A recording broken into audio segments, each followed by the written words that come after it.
महाराज जी के आज के विशेषांक में रक्षा सूत्र परिवार के सभी सदस्यों का हार्दिक स्वागत है। बाबा जी के भक्तों को राम राम। यही वह लक्ष्य था जो बाबा जी चाहते थे कि वह प्राप्त करे। अब वह मंदिर का अत्यंत महत्वपूर्ण व्यक्ति है।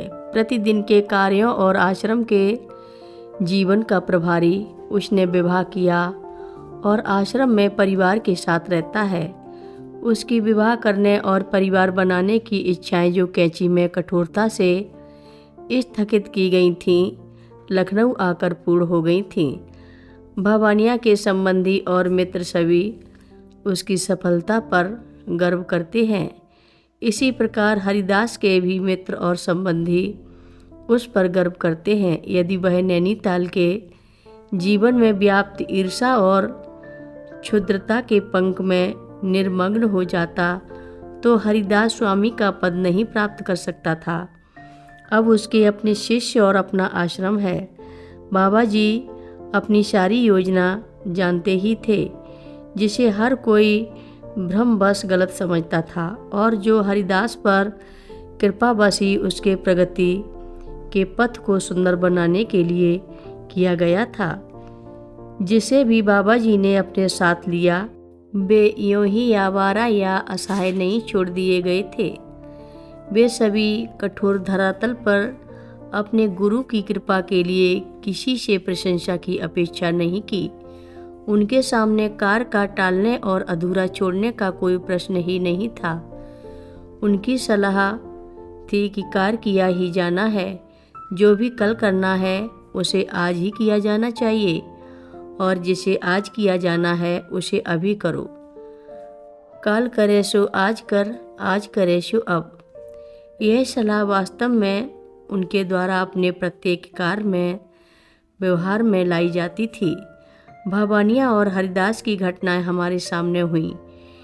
इनके मामलों को लेकर कुछ लोगों में बहुत भ्रम और ईर्ष्या भी उत्पन्न हुआ और कुछ के लिए ये पहेली बनकर रह गए।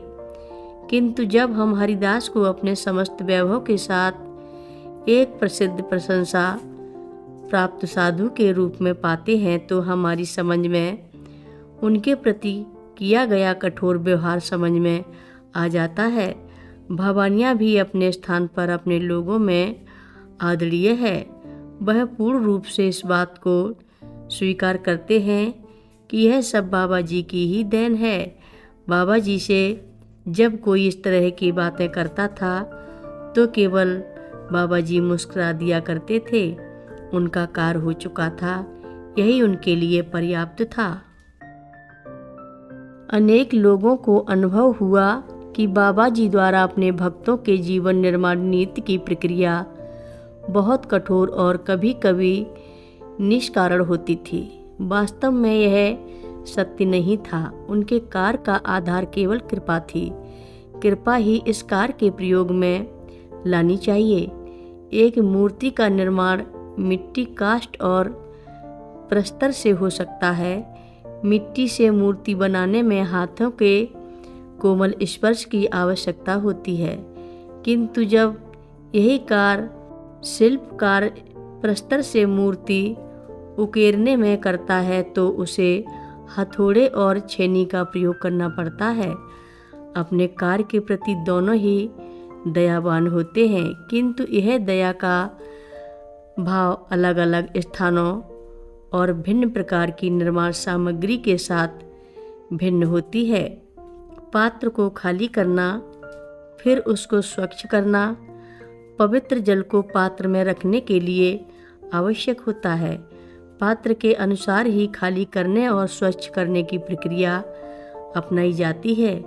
कोई पात्र अपेक्षाकृत स्वच्छ और नम्र होता है तो उसके लिए सरल उपाय पर्याप्त होंगे। यदि पात्र का प्रयोग कुआं और सरोवर जल के लिए किया गया है तो उसमें गंदगी की परतें जम जाती हैं और उसकी गंदगी कठोर उपायों से स्वच्छ करना होता है, तभी पवित्र जल रखने के योग्य होता है। यह कार्य सरल नहीं होता।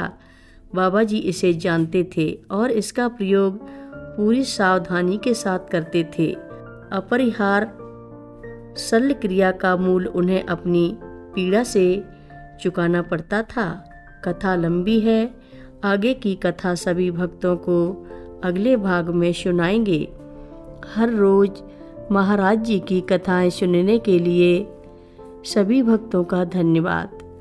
महाराज जी की कथाएं सुनने के लिए रक्षा सूत्र चैनल को सब्सक्राइब करें, शेयर करें और लाइक करें। घंटी बजाना ना भूलें। कमेंट बॉक्स में लिख भेजें, जय नीव करोरी बाबा जी महाराज। सभी भक्त मिलकर बोलो, नीव करोरी बाबा जी महाराज की जय जय बोलो। बोलो सीताराम।